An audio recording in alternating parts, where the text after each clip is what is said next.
In this last example, we want to return to a theorem from the previous section, which says that a vector field, a two-dimensional vector field on a two-dimensional, simply connected domain D, is conservative if and only if this difference, dq dx minus dp dy, is equal to 0.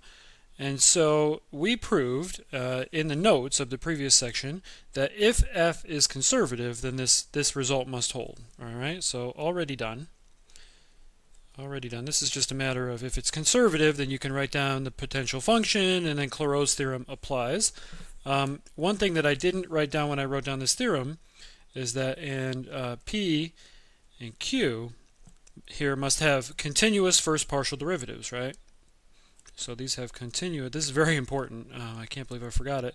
But continuous first order partial derivatives.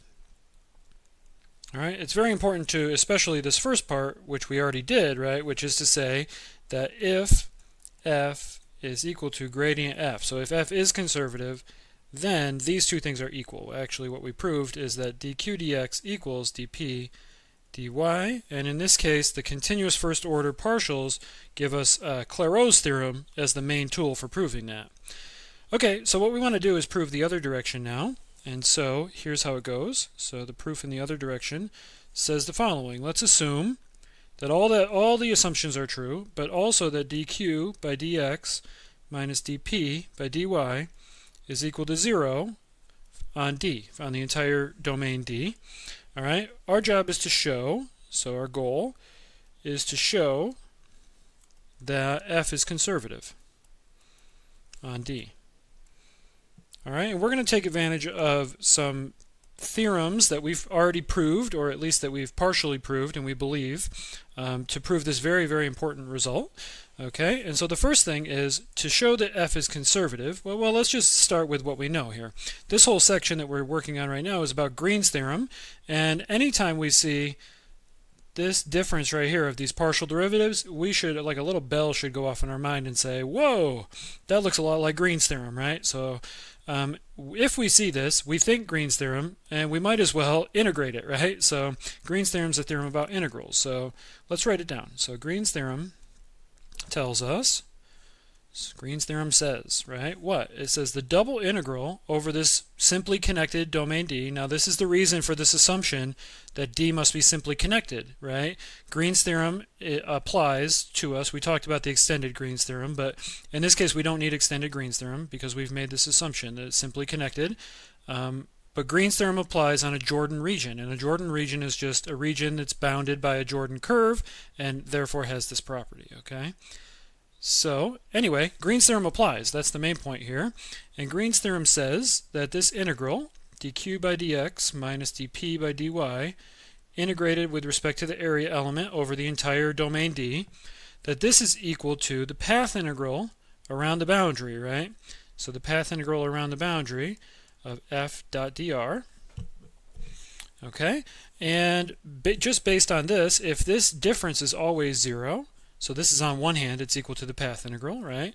On the other hand, if this is always 0, then this integral is going to be 0 on the entirety of D. But in particular, if we let, say, D bar be a Jordan subregion, so a Jordan subregion of D, all right, so what does that mean? That means that this D bar,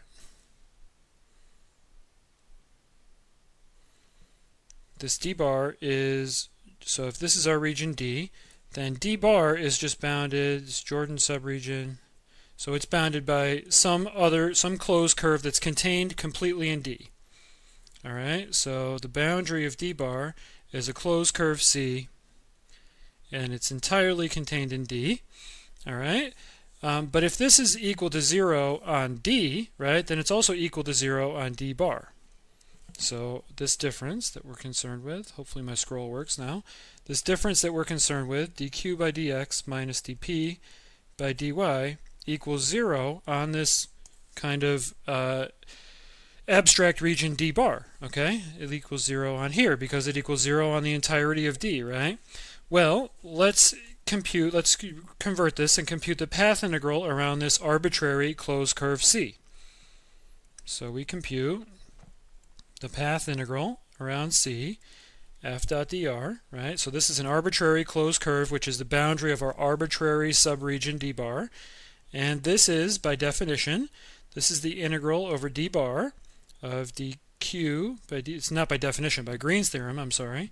So by Green's theorem, this is the integral over d bar, the double integral over d bar of this difference. But we know by our assumption that this difference is equal to 0, right? On the entirety of d, and therefore also on d bar. And so we are integrating up over d bar. 0 dA. Well, you integrate 0, what do you get? You get 0, right? And so what we've shown then is that under these assumptions, remember, C is the arbitrary boundary, it's arbitrary closed curve.